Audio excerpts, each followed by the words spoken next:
What's going on, everyone? Welcome back to Power by Primus, and in today's video I'm going to be showing you guys a new really fun build that I've been having a lot of fun with, and it also has a really awesome theme and name to go behind it. Now this is going to be my Thundercats build. Now this is something that I'm really excited to be able to show you guys. I did think that this was more of kind of a casual deck, and then the other day I happened to swing with Thundercracker for 25 damage in one attack, so it was really powerful, and it tended to actually do really well just because it is a 4-wide, has a lot of access to a lot of really cool tools and a lot of really fun things, especially if you are a very aggressive player, you love playing a hyper orange list, then this is going to be a really fun deck and a really good deck for you to try out for yourself. Now we're going to start off with Thundercracker, and he is going to be obviously the thunder part of the team. All of our other characters are going to be cats, which is really awesome. Ever since I started to see Steeljaw and Lionizer and all these characters coming out, I knew I wanted to put something like this together, so it is a really cool fun deck. Now again, Thundercracker has 4 attack, 12 health, and 1 armor, and it says when you flip to this mode, you get to do 2 damage to a melee enemy. Now, currently, there are a lot of melee characters running around, so it's really awesome in that this has KO'd multiple characters for me without having to waste a swing into them, which is really nice, especially with me always having to leave my opponent's characters at 1 health. This turns out to be a really cool thing, not to mention, again, you just want to finish off a smaller character rather than wasting a swing into them, and again, there are lots of melee characters out there right now, so it always usually has a bunch of targets, which is really nice. When we flip over to this mode, which is usually the mode that we're going to be in just because of that second ability here, which is really nice, we do swap over to having 5 attack, and then the 1 armor does stay the same. And it says whenever you play an action, this gets +1 attack until end of turn. So if you happen to play 5 actions in 1 turn, he does get +5 until end of turn, which is really awesome. And this does stack really nice. We do have multiple cards to really be able to push actions in this list. And because it is a 4-wide, it actually lets us set up Thundercracker way more than just a 3-wide. And Thundercracker really gets to be able to crack in for a bunch of damage, which is really awesome. I'll be showing you guys the sequencing after we talk about all the characters and the deck and stuff like that. So, next character coming in is going to be our first cat. It's going to be Private Lionizer. Now, Lionizer is always really awesome. Really aggressive character, has access to bold 4, 0 attack, 8 health, 8 health, and 2 armor. Now this is a character we'll always be swinging with first because we usually want our opponents to do KO them. Again, we'll talk about sequencing here in just a second. Really fun stuff. And then when he is KO'd, he becomes an awesome weapon, which we'll usually be putting onto Thundercracker. That does give us plan 1, which is nice in some situations, and does give us access to bold 4 on the upgraded character. Again, really nice stuff.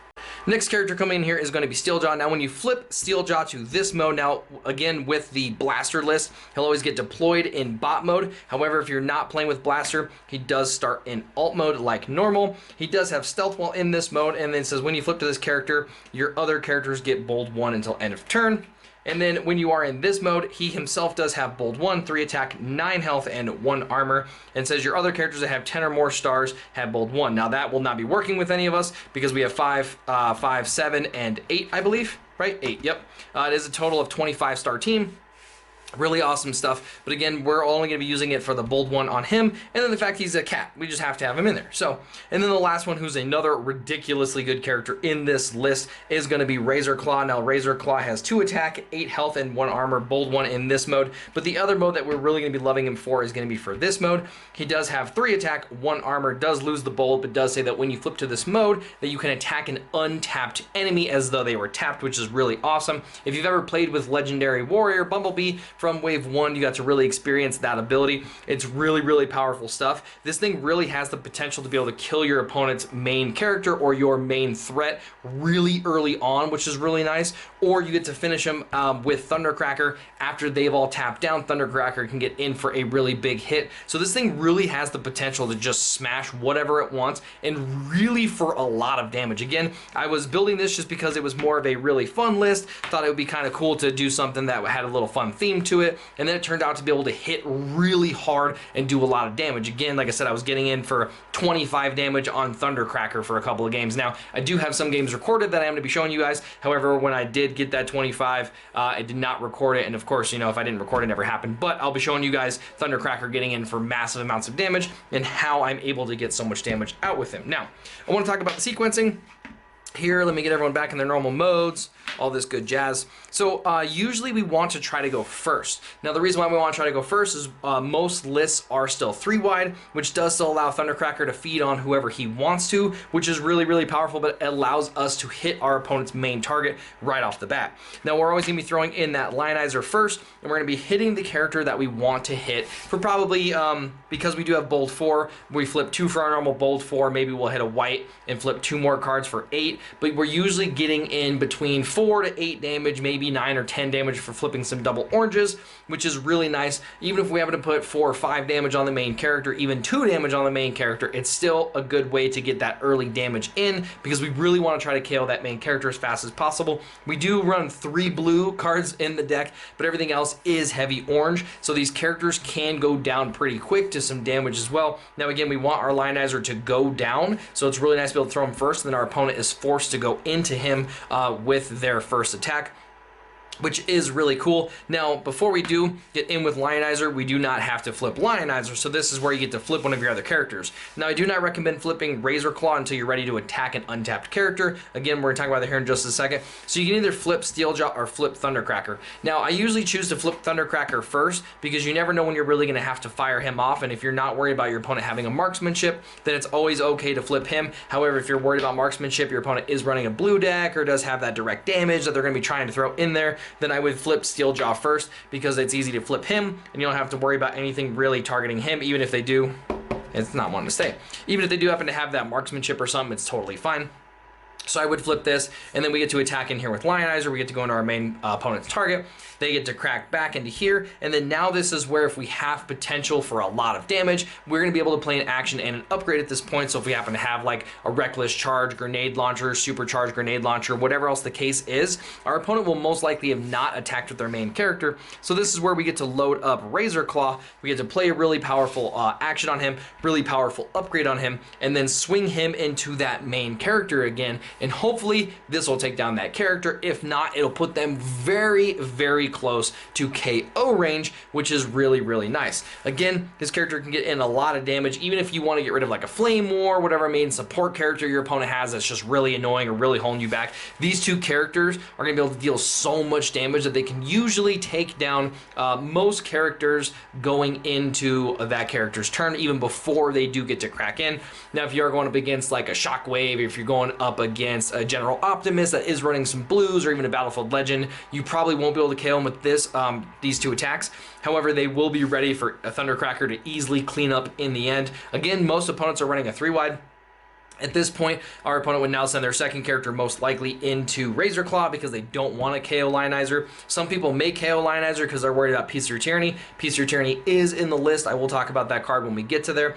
So either way, it can kind of go. Our opponent is worried about it. They KO Lionizer. We get to put it onto Thundercracker, and then we're definitely KOing something. Or they choose to leave him alone, and then maybe we get a Piece of Your Tyranny set up because it is 4-wide. The Piece of Your Tyranny is so much better. So that is entirely a possibility as well. So again, most likely our opponent will be going into Razorclaw, and then we get to throw in Steeljaw here. At this point, you don't really have to flip anyone, but again, if you want to flip Thundercracker, you're ready for him to get into battle, you can definitely do so. And then our opponent will have to swing with their third character. They'll probably choose between one of these, and then Thundercracker gets to flip and chew on anyone that they want. Again, really powerful stuff, getting in for crazy amounts of damage.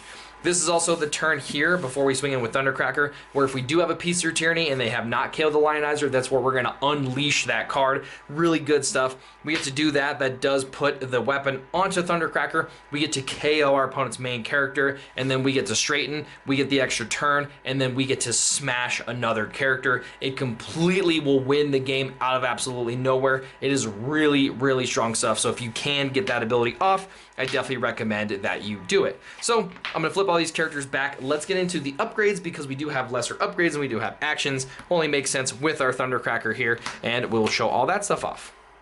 Alrighty, getting into our upgrades first. First 3 coming in here is going to be Improvised Shield. I think it can go all the way there. It's going to be Improvised Shield. Improvised Shield is a double orange battle icon. It's really why it's in the deck. It is an armor that gives us tough 1. We will never, never, never be trying to play it onto a character. Just in there for those double oranges allow us to get 2 extra damage on attack.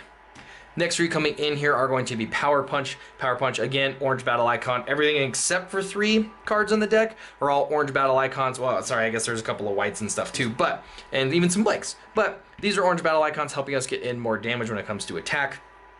Does give us bold 3, really nice. Again, we're super aggressive. We want to be trying to get as much damage out as fast as we can. I do have a motto essentially when it comes to building a deck that is going to be a good deck. You're either faster than your opponent or bigger than your opponent. It's a really cool thing that I learned a long time ago. It is a really awesome motto when it comes to deck building, and this is definitely going to be that deck that is trying to play faster than your opponent.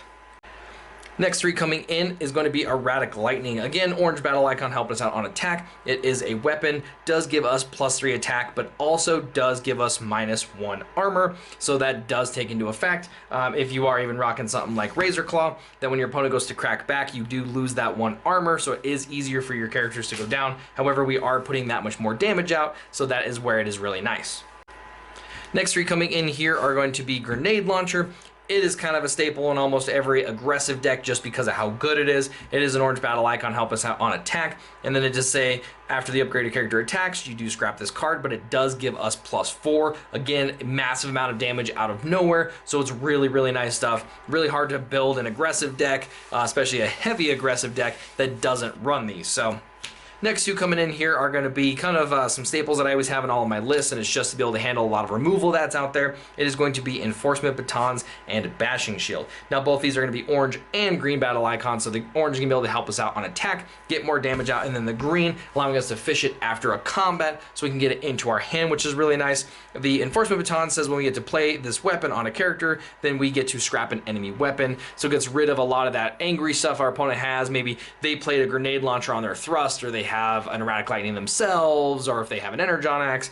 Really nice to be able to get these things kind of off of there, get that stuff out of the way. And then we have Bashing Shield coming in here doing the same thing essentially, and it is an upgrade armor. Says when we play this on a character, we get to scrap an enemy armor. Now this is designed to be able to hit those force fields, be able to hit other bashing shields, whatever armors, maybe some sparring gears, reinforced platings, whatever our opponent is rocking for armor, because again, we are just trying to push so much damage, so we really want to make sure we don't have any armors in our way to slow us down. And then it does give us +1 on defense.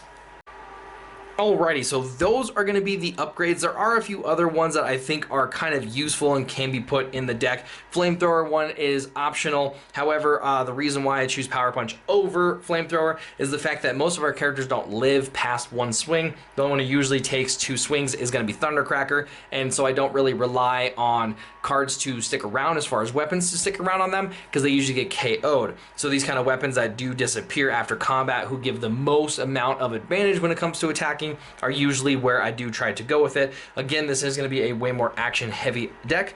The upgrades will come, but most of the damage does come from the actions. We do have a lot more turns to set up, so if you are wondering why there is such a low number of upgrades, again, we're a 4 wide, we have more times to set up because we do really want to just be getting in for Thundercracker as our really big damage source. Lionizer is going to get in for Lionizer damage, and then the other thing is that when Lionizer does get KO'd, then we do get access to him as a weapon, so we really don't want to be trying to replace a weapon with Lionizer. It's really unfortunate, so we want these to kind of go away so Lionizer has an easy target to go to and not have to worry about removing or wasting a weapon. Alrighty, now getting into the actions, the first 3 going to be coming in here is going to be One Shall Stand, One Shall Fall. Now, normally I'm not that much of a fan of this card because it is a blank pip card. However, whenever I run, let me grab one. Whenever I run a Battle Master, whenever I run a Weaponizer, whenever I run something that I want to be KO'd, this is always going to be an instant target for me to go through because our opponent will always sometimes try to not KO our character. This is really nice to be able to put that 3 damage onto our Lionizer, possibly KO him for the turn, and then us get the weapon and hit an opponent for 3 damage. So it's got a lot of big benefits to it. Again, my reasoning for not liking the card so much is the fact that it is a blank battle icon. However, in really aggressive orange lists, when we're swinging for bold a billion, it's not that bad to flip a blank, so I am a lot happier with the card. But again, being able to do 3 damage to one of our characters and 3 damage to one of our opponent's characters is a really nice thing. I have played this card and then flipped Thundercracker to do 5 damage to a character directly, assuming they are a melee character, which is really nice to be able to finish off characters that are even at medium health left, which is really nice. Next two coming in here is going to be Heat of Battle. Now, Heat of Battle is a white battle icon, allowing us to flip 2 more cards on attack, but this one is kind of an iffy card for a lot of different people in different metas, just because what your meta looks like. Now, in my meta, this thing tends to be pretty nice. That's why I do main board 2 of them. I do have one in the sideboard, which we'll talk about here after all the other good jazz, but this does give all characters bold 3 and tough 3 till end of turn. Now, one thing that is really, really nice about this card is if we do go up against an opponent who's a 3-wide who chooses to go first. The big benefit behind that is that we get 2 attackers at the end of the sequence. So if we happen to play Heat of Battle, we're essentially getting bold 6 until end of turn just naturally, because we get bold 3 on one character and bold 3 on a second character. Now, the one part that can be not that advantageous to play this card is if our opponent is running a heavy blue deck, because then they get access to tough 3. I just choose not to play the card then and pitch it to a green battle icon card whenever I can, and then those are 2 easy cards to sideboard out if that is the case. However, if we are playing up against another heavy orange list, which I know a lot of people do play in a lot of metas, this is a really nice card because then it doesn't really benefit our opponent, and then it also helps them flip through their deck faster. So maybe they're hoping to get to a specific card, and then you made them flip it, so now they're not going to have a chance for getting it on their turn. Again, just a little small nice part about the card. Next card coming is a 3 of is going to be Zap. Now, Zap is an orange battle icon, helping us get 1 more damage on attack, and then it is an action, obviously. All these are going to be actions, so it's really nice for Thundercracker, and then it does say do 1 damage to an enemy. Again, I talked about being able to deal a lot of damage to characters, so I have to waste swings into them. It is really important with this list to not have to like attack a character with 1 health left for like 14. It's really, really unfortunate, so it really can suck if you do have to go that route. Again, we have multiple ways, including Thundercracker being able to get those direct damage in, so hopefully that Zap will be able to finish off a character or even butter a character up for you to be able to hit later. Next card coming in here is going to be Peace Through Tyranny. Now, we talked about this card earlier on, but it is a double orange battle icon, which is a really good reason why it's in the deck. And then it does say that you may KO one of your other characters that is 6 or more stars. If you do, you get an extra turn after this one. Now, Lionizer is really going to be our only target in the list. We do have Thundercracker as a possibility because he is 8 stars. However, you really want to be taking that extra turn with Thundercracker out. So I never recommend you ever really playing that unless your opponent has low health, and then maybe you're an orange deck and 2 of your little guys swings will be able to seal the deal. That is entirely possible as well if you need to do it. However, like I said, Lionizer is usually my target for it. And then again, it is a double orange battle icon, so it does help us get in for extra damage on that attack. Next 2 coming in is going to be Ramming Speed. Ramming Speed, really awesome stuff. It is an orange battle icon helping us out on that attack. And then it does say scrap an enemy upgrade. Now, it's going to serve a lot of the same effect as we were getting with the Bashing Shield / Enforcement Batons. However, this allows us to hit any upgrade. So if there's any really annoying gyro blasters that are really shutting you down because we're dealing with so much bold, a gyro blaster can really, really hurt. Or maybe they have a Forcefield again, or they have an annoying weapon, or maybe they have a data pad that they're getting some extra stuff off, or maybe you're going up against anticipation cars and they have that anticipation engine that's really messing you up. So this is really nice to be able to just kind of hit anything that you need to when you need to.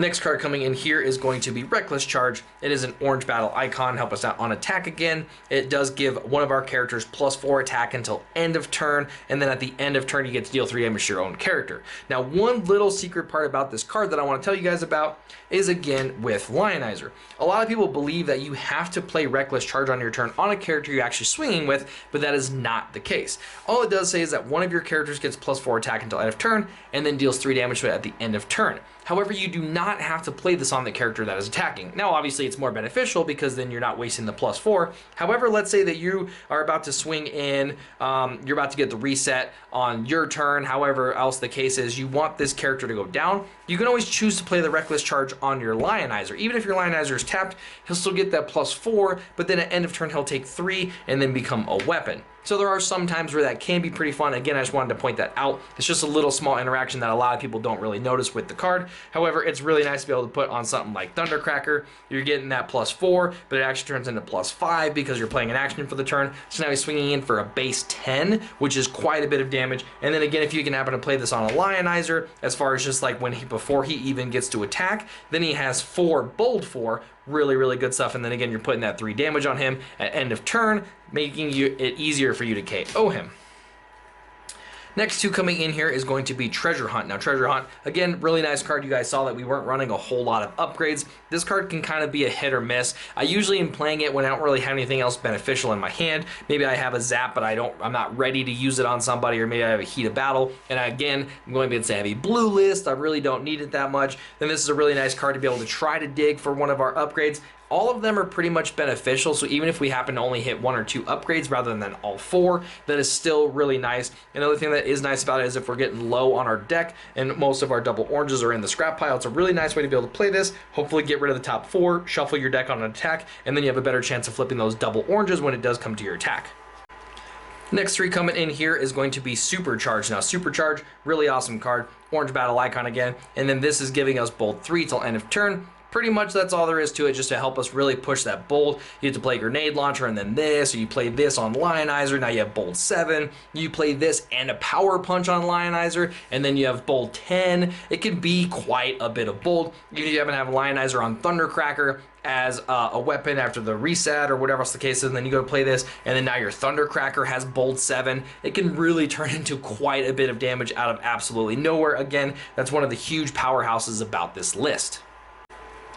Now, fun card coming in here as a 3 of is going to be Focus Fire. I don't know what is up with my little like triangle pile stack here, is bad, but it's going to be Focus Fire. Now, this card is so perfect for Thundercracker. I really haven't found a great use for it other than maybe like Dinobots or something, but it's really nice in here because we're able to flip through so many cards by the time we get to Thundercracker. We usually have 2 or 3 of them in our hand. The one turn that I did do like the 25 damage, I did happen to play all 3 of these, which was really nice, but it was super awesome.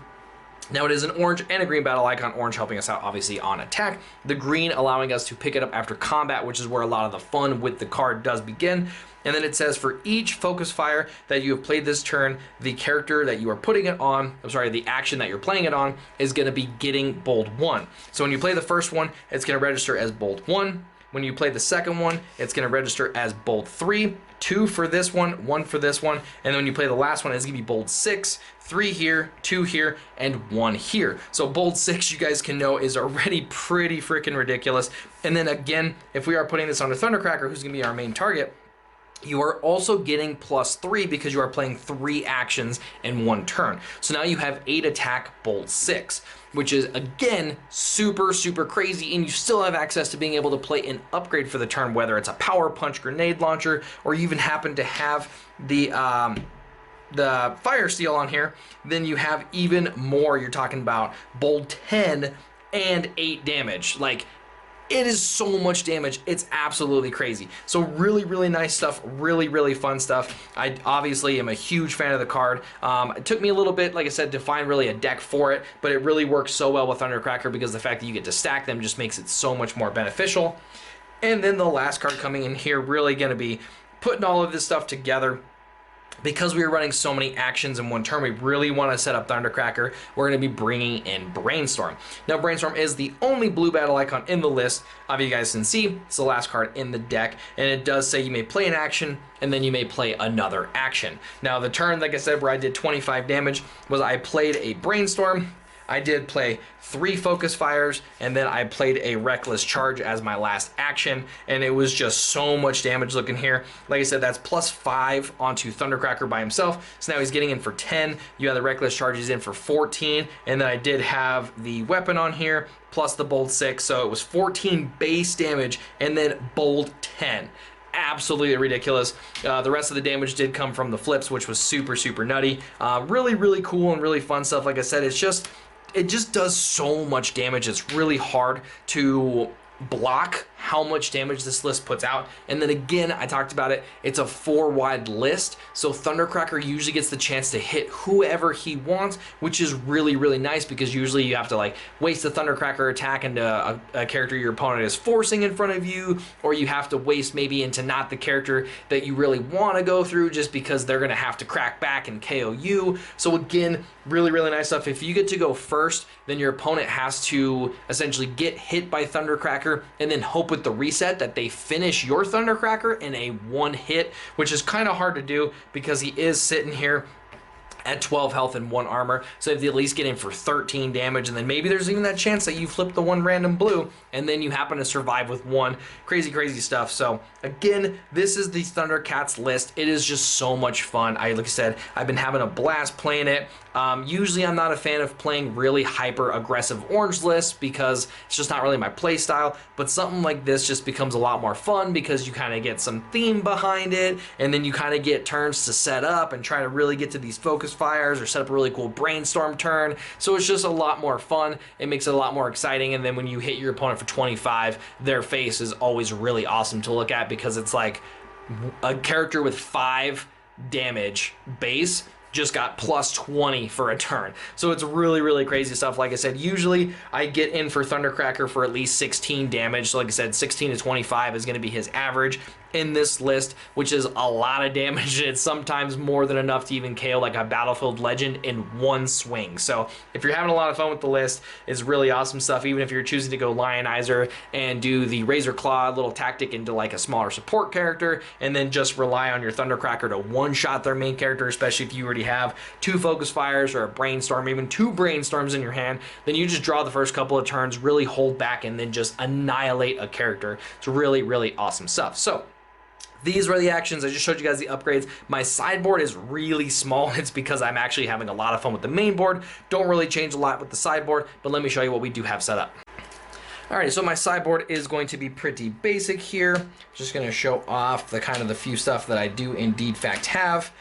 Alright, so first off, coming in here as a 3 of is going to be Forcefield. I don't know how to set these up. It's going to be Forcefield. This card's really just if I'm going up against another very hyper aggressive orange list and I'm worried that they are going to be able to one-shot my Thundercracker, I do bring this in. First off, it's a white battle icon helping me flip 2 more on attack, so that is really nice. There isn't a real bad part to it. And then I can play this on my Thundercracker because I am 4 white again. I have more time to set up, so be able to put this onto Thundercracker for my upgrade for the turn, and then still plan to play some really cool actions. And then if I do happen to have Lionizer on there, we're going to be able to get in for a crazy amount of damage, and then we're going to be able to block for a turn, so our opponent will have to still go into him, kind of waste it, and then that's really nice stuff. Next one coming in here is going to be incoming transmission. If I'm having a problem getting to some of the things that I'm trying to get to, or maybe I'm trying to get to that 3rd focus fire and I'm just not seeing it that often, or maybe the upgrades just aren't really working out too well for you, bringing in incoming transmission is really nice. It allows you to draw 2 and then put 1 back on top of your deck. So even if you have the double orange battle icon like the Improvised Shields and you want to put that back on top of your deck because you can't pitch it for a green, really nice to be able to put on top, and then obviously dig 2 cards deeper. Next card coming in is going to be I Still Function. Now this is in there for really just in case our opponent has really weird ways of taking out Thundercracker and I need him to be able to come back for a second swing because maybe it's really important on the list, or maybe it's a heavy blue and the 1 swing just isn't really getting through. And for whatever reason my characters get KO'd. It's just a really nice card to be able to bring back. And then I have 1 Heat of Battle, so if I am going up against another Mirror Match Orange, really nice as a 3rd of to bring in. And then another really good card that I don't have on me because I'm terrible is going to be the Quartermaster. Now, I'm not a really big fan of Quartermaster because in this list, you're not really moving a bunch of upgrades, so you're really only using it for if your Lionizer is being KO'd and then removed. So if you're worried about a lot of removal in your area, or you are having a lot of issues with a lot of removal in your area and you need it to be set up, then Quartermasters are a good card to be able to bring in. They are white battle icons as well, so they don't hurt you when it comes to attack, and then you get to bring Lionizer back and put it onto Thundercracker. There is the other weird off chance that you put like an Erratic Lightning on a character, but then you want to move it over to Thundercracker because they have yet to KO their Lionizer. Quartermaster can still help with that, so that is really good stuff as well. Alrighty, so there is my Thundercats build. Like I said, I've been having so much fun with it. It is a super strong, powerful deck. I definitely recommend that if you are a fan of this playstyle or a fan of even Thundercats, then you just gotta sleeve this thing up and give it a try. Really good stuff. And I really hope that you guys did enjoy this deck profile video and the breakdown on each card and why they are all in there. I really hope that you guys did enjoy. Again, I will be showing you guys some gameplay soon here of this list so you guys can actually see it in action and see it put out as much damage as I'm telling you guys that it can do. It does lead to some really fun, awesome matches and some really insane turns. Again, I really hope you guys did enjoy, and I'll catch you guys in the next one.